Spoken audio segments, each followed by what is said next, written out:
Hi, welcome to our winter webinar series, Get to Know St. Anne's. Tonight, we're getting to know a little bit more about the STEM program at St. Anne's. We'll be talking with three of our teachers about the work that they do with our students in our primary school, our lower school, and our middle school.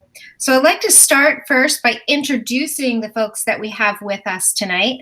I have Carrie Wilson, who teaches our preschool through 4th grade, Sarah Spock, who teaches our 5th and 6th graders, and Michelle Walensky, who teaches our 7th and 8th graders. And I'm going to go ahead and start off with you, Carrie, and just ask you to tell us a little bit about your role at St. Anne's, how long you've been there, and a little bit about the work that you do at St. Anne's. Sure. So my role is the lower school STEM teacher, and I've been at St. Anne's for 6 years now. And what I do with the program is really looking at the next generation science standards, along with the computer science standards for the grade levels that I teach, and just kind of combining those standards and teaching through our curriculum, which is Project Lead the Way, which kind of addresses all those standards in an interesting way, and also connecting those things to nature-based studies as well, like utilizing our outdoor campus as well. Great. In a few minutes, we're going to talk a little bit more about that time outdoors and maybe elaborate also on Project Lead the Way. Let's move over to Sarah Spock in our middle school. Sarah, can you tell us a little bit about how long you've been at St. Anne's and the work that you do there? Sure. So I am the 5th and 6th grade science teacher, and this is my 3rd school year at St. Anne's. And in middle school, they have science every single day. So this is new to middle schoolers. So so I'm just trying to get the kids excited about science, and our curriculum kind of touches all aspects of science. And just like Carrie also mentioned, following next generation science standards as well, and a little bit of Project Lead the Way as well. Great. And last but not least, our oldest students at St. Anne's, Michelle Walensky. I have been at St. Anne's for 16 years, so this is actually my 16th year at the school. Started in 2005, and I teach 7th and 8th grade science, as well as 7th and 8th grade computer science. And I am also an 8th grade advisor, which plays a big role in my life too, as I sort of help lead our 8th graders through the process that takes them out of our school and into another school. I build on the good work that Carrie and Sarah do, and we use NGSS standards to try to get the kids excited about science and give them appropriate challenges. Great. Carrie, can you share a little bit about, for those folks who don't really know what the STEM acronym means and how that integrates into the work that you do with the students in the primary school and lower school? Can you share a little bit about that and how that might look in your classroom? Sure.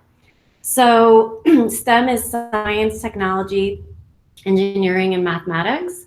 And so it's just kind of integrating all of those subject areas together in a more cohesive way so that you don't have walls in between those subject areas, and the students can see more easily how to apply those concepts fully together. And so in the lower school, really starting in pre-K, you can start Project Lead the Way in pre-K, but I really don't, because I don't think it's appropriate to have a real formal curriculum with those guys. I really like to let them lead the way a little bit more than the curriculum. And so starting in kindergarten, it becomes a little more formalized, but still really age appropriate and engaging for the students. So they follow these storybook characters, Milo, Susie, and Angelina, through all these adventures. So each unit is introduced through a story that then introduces a problem that they're going to have to solve at the end of the unit. And so the students end up learning everything they need to learn, all the information they need to learn to apply to that problem that they have to solve at the end. So they do maybe 3 activities, activity-based learning, and then they have a project that they have to complete, and then there's usually a problem that they have to solve. And something that's become interesting in the last few years, as my work doing more outdoor studies, is that Project Lead the Way has also been developing curriculum that is really easy to connect to nature-based studies. So it's become really cohesive, where a lot of the projects can go outside, and a lot of problems can be solved by utilizing different habitat areas that we have on campus. For instance, our pollinator meadow. So that's a little bit of the work with like the K through 4 students. And then in addition to the Project Lead the Way and the outdoors, we also do a scaled robotics program. And so starting in pre-K, the students learn how to code, and then there's different robots that the students are interacting with throughout the grade levels, Kibo robotics, Blue Bots, the Lego robotics, and then it culminates in 4th grade with the 4th graders designing, building, and then programming their own cardboard robot. And so it's a really nice culminating project for them before they go over to 5th grade and continue their computer science studies there. Great, thanks. Let's kind of keep with that topic, Sarah, and maybe you can talk a little bit about examples of projects that the kids are working on in your classes as well, and how that helps them apply the skills that they've been learning all the way through. Sure. So let's see. One of my favorite projects that the students do is in 5th grade. We have we have an ecosystems unit, and they create an eco column, which essentially is utilizing recycled 2-liter bottles, and they're creating a model that demonstrates the interaction between aquatic and terrestrial ecosystems. So in that, the kids do a lot of collaborative work in creating that model. And then it's about a 2 to 3 week project where they come in every day, they record their observations, really detailed as much as they can, and then they observe changes along the way. So just that recording process is really valuable. And then they get really excited about seeing things change and seeing the development and just seeing how they actually interact and seeing that model work really up close. So that's just a favorite of mine. Great, thanks. Yeah. So let's take that to our oldest kids in 7th and 8th grade. Michelle, can you tell us a little bit about the different types of experiences they have in 7th and 8th grade science? Sure. So I try to follow mostly an inquiry format where students are sort of questioning a phenomenon. So I might present them with something that happens in the natural world, and then they're coming up with their own questions and sort of following an investigation that leads off of that. We just finished actually a photosynthesis investigation where the kids set up some equipment to test the effects of temperature, as well as light color and light intensity on how fast photosynthesis will occur. We've done things this year also with extracting and isolating DNA in strawberries and comparing that to DNA that you can also extract from other vegetables like peas. We've looked at effects of osmosis on different cells. Yesterday we were outside actually with 7th grade running speed tracks. So they were recording their distance, their time. We went inside, we graphed it, we compared sort of acceleration between different groups of kids. They will be designing Hot Wheels tracks to test sort of the effects of different variables on speeds of the car, talking about energy transfer. And we really try to keep it interesting and fun, but also let them figure out the answers through sort of a laboratory inquiry format. We also do science fair, which is probably one of my favorite things of the year, to sort of see what comes out of science fair. So each of the students will plan and develop and carry out their own investigation that they work on throughout the year, and they present it to our school community at some point in the spring. They really, I think, sometimes get into this because they pick something, and I encourage them to pick something that is meaningful to them. So some of my favorite projects have been ones that students have tested something in their own life that is important. So temperature affecting the tuning of their violin or their guitar, how stringing their lacrosse stick changes the distance that they can throw. Last year there was one, I think, about if gluten-free flour affects like your baking. So they choose things that that are really meaningful to them, and they get to investigate and really follow that through. So I think the emphasis on inquiry and sort of finding the answers and being able to investigate is really what I like to focus on.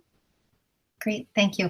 And you bring outside judges in for the science fair that are working in the field, correct? Yes, we do. So through Carrie, actually, Carrie has some contacts with the Department of Natural Resources here in Delaware.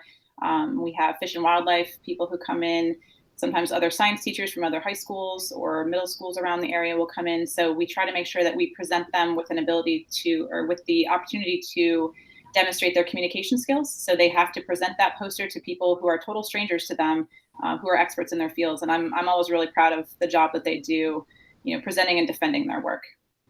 Great, thanks. So Carrie, let's circle back to being outdoors. And can you talk, St. Anne's has been implementing outdoor educational programs for a few years now. Can you talk a little bit about the benefits of outdoor education and how that ties into the why behind our initiative? So there's so many benefits to outdoor ed. Health and wellness being probably one of the most important benefits that the children get.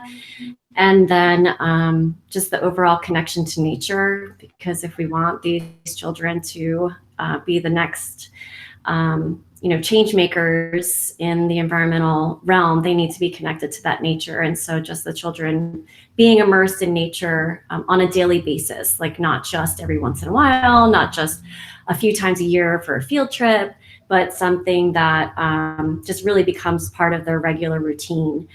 And some of the direct benefits for kids maybe who are suffering with ADD or ADHD, it has shown to increase focus once they're back inside the building. Also, the children who may not be the top stars academically inside, sitting at a desk, become people who really lead the way and become leaders and can really model for the other students just kind of how to be in the outdoors, and they have that confidence in the outdoors, and they actually become the one helping the other students. And then it's been shown to directly increase test scores in general. So children spending time in green spaces, not just mowed grass, but spaces with plantings and spaces that have been developed the way that our campus has been developed, have shown to just increase overall test scores. And then for the younger students, you have less conflicts, and they're able to work those things out for themselves a little bit better, because being outside just requires so much collaboration among the students. And so those are a lot of the main benefits. Also, one physical benefit is just building of the core. A lot of kids wiggle around and can't sit still for long periods of time to learn, because their actual core strength is not strong enough to support their body sitting in a chair for long periods of time. So when they're outside and they're kind of jumping over logs and balancing, that's all providing that core strength so that when they do go back inside, they can actually sustain for that long period of time. Great, thank you. Sarah, let's talk about your classroom for a little bit. Can you give a picture of what the dynamic of your lesson might look like? So whether you're indoors or outdoors, is it mostly lecture-based? Is it more hands-on? Can you talk to us a little bit about what the actual lesson and engagement for the students looks like? Sure. So typically, depending on where we are in the unit, we'll start every class period typically with a warm-up, and that just gets them, in the mindset with the transitions that they go through in middle school. So they'll come in, they'll do a warm up. It's typically, it might be assessing prior knowledge if we're just in the beginning of stages of the unit, or it might be a review. So depending on, like, if it was a homework assignment or something we discussed the day before, we'll just be reviewing that topic. From there, we'll typically go into more exploration or some sort of lab, and that will branch into some sort of question that they're trying to answer. Students will typically generate their own hypothesis for that question, leading into then some sort of data collection or information gathering. And that can look different depending on the unit. So if I were to talk more about ecosystems in 5th grade, because like Carrie mentioned, the really amazing campus we have, that's a perfect place to explore ecosystems. So after their hypothesis is all ready, then they go out in the field and we'll do some comparisons of habitats. We'll collect their data, maybe comparing, food, shelter, and space within different habitats. And then once that data collection is done, or if we're indoors doing a lab experiment, once that's done, then they will come back and analyze their data. So, what does it actually mean? And what's the point of what we just collected? And then eventually it leads to some sort of way to communicate that data across. So whether it's a written conclusion that the kids are formulating or some sort of verbal discussion that they have amongst themselves, that sort of leads to the end of that. And that might take the course of a few days or one day or whatever it is. It's essentially them finding out the answers to some sort of, or finding out their solutions to some sort of topic that we're discussing within that unit. Great. So it's really easy to see just in listening to the three of you how it connects through from the experiences that the kids begin to learn at a developmentally appropriate level with the children that Carrie is teaching, all the way up to what they go through in 5th and 6th, and then when they get to you, Michelle. And so in that regard, Michelle, can you talk to us a little bit about I guess mostly the 8th grade, but I would incorporate 7th into this as well, in terms of the goals of the program, and then maybe tie that into what the outcome is in terms of what information can you share about what kids who graduate from St. Anne's have shared with you in terms of, how this experience has helped to prepare them for what their next steps are. Sure. So I think, primarily in 7th and 8th grade, we have, I think, sort of two main goals. One is to increase the base of knowledge just in content. But the second is also to create sort of scientifically literate citizens. So I want these kids to be able to question and investigate, collect data, analyze data, support their reasoning with evidence. They should be able to collaborate, problem solve, communicate. Sarah referenced that communication piece, which I think is really big. So we make sure that we practice our scientific writing so that they can communicate their findings in a written format to other scientists. So we really want to expand sort of what they know, but also expand the skills that they need to find things out and to learn more things. And from what I've heard from students who have come back, they're very well prepared for high school. I actually had a student today who had shadowed yesterday at a high school, and she came to me this morning and she said the genetics unit that they were working on in her freshman 9th grade class, bio class, was stuff that we had done last month.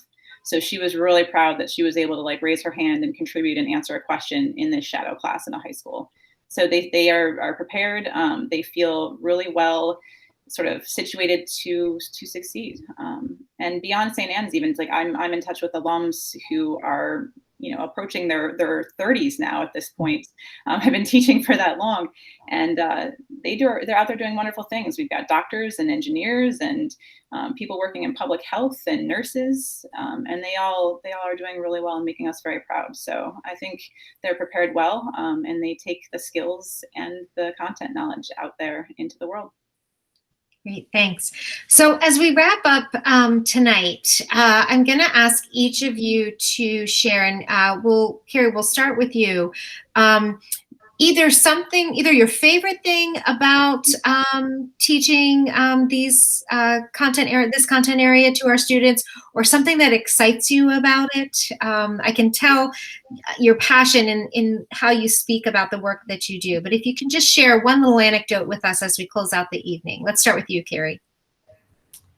I think honestly, lately the most exciting thing is the unexpected, and is actually integrating even more, trying to look more at the natural world and environmental literacy, and then also incorporating social justice in with that environmental literacy. And I think more and more our students are going to be challenging us in that realm. And I think I just recently had an experience like that, and it was amazing. It was amazing that the students at a young age are starting to make connections that show them just how integrated our world is. And to me, that's really exciting. And the challenge of all of that is really exciting to me. So I like the unexpected, and I like how things change. I mean, that's one of the reasons why I love science, because it's not a stagnant art. It's always changing and updating, and there's always new and exciting opportunities that are available. And sharing that with the students, and letting them know that all of that is available to them if they want it, has been one of the most powerful experiences working with them. Great, thanks. Sarah, how about you? Yeah, so for me, a couple things really excite me. The kids themselves are really, really curious at this age, and I like being able to tap into that curiosity. And in terms of, they're also come into middle school, and they're just also pretty goofy kids. So I feel like they also energize me just with their quirkiness. And I love when they get really excited about certain topics and are able to make connections, especially just seeing that connection from 5th to 6th grade. Like, we don't really do a whole lot of overlap, but they still are able to make some connections that, of things that they've learned previously. And that's just really cool to see. And I just really get excited about when they get excited about anything related to science. You know, they'll come in, they'll be like, oh, I read this like article. Are we going to study this? Are we going to learn about this? Can we do this? And just trying to really ignite that passion and ignite that interest in science. I like what Carrie said earlier about, you know, the kids being change makers. And I think that's really valuable in science, because just if we can get them to care about the health of the earth or something in the medical field, I just feel like, you know, that's the most important part for the future. And I just hope to continue to be able to inspire that interest in the kids. Thanks. How about you, Michelle? I think, you know, sometimes people, when I tell them that I teach middle school, they sort of like shudder in fear, but I love middle school age. I think they're the greatest kids. Their thinking is advanced enough that I can do really deep, complex topics with them and dive in and really get to the meat of the concept. But they also are just like so wowed and enthralled by the smallest things. And so seeing that excitement when I present them with something is it's just really rewarding to me. And similar to what sort of Sarah and Carrie have said, when you can connect it to something that is meaningful to them or that they can see in the real world, and they have that sort of moment where they're like, oh, that's why that happens. I love that. And so something that actually just happened really recently, we were working on a genetics project, and one of my students said, oh, well, I think I have this genetic disease in my family. Like, can we talk about it? Can we investigate it? And so we did. And we actually, you know, as a whole class sort of investigated this genetic disease that was within her family. But it was just a moment where everyone could sort of connect to that topic. And it was really important to her. And I love being able to get them excited and interested and, you know, tap into that curiosity that they have. You make me want to sit in each of your classes. I could listen to you talk all night. Well, I want to thank you guys for taking time out of your busy schedules and lives to share about the work that you do at St. Anne's. And I want to thank those who are taking the time to watch this video and learn a little bit more, and also invite you to come and tour our campus and see for yourself. Come take a look at our indoor and outdoor spaces and learn a little bit more about St. Anne's. So thanks again for joining me tonight. Have a great night, and I hope we'll see some folks on our campus soon.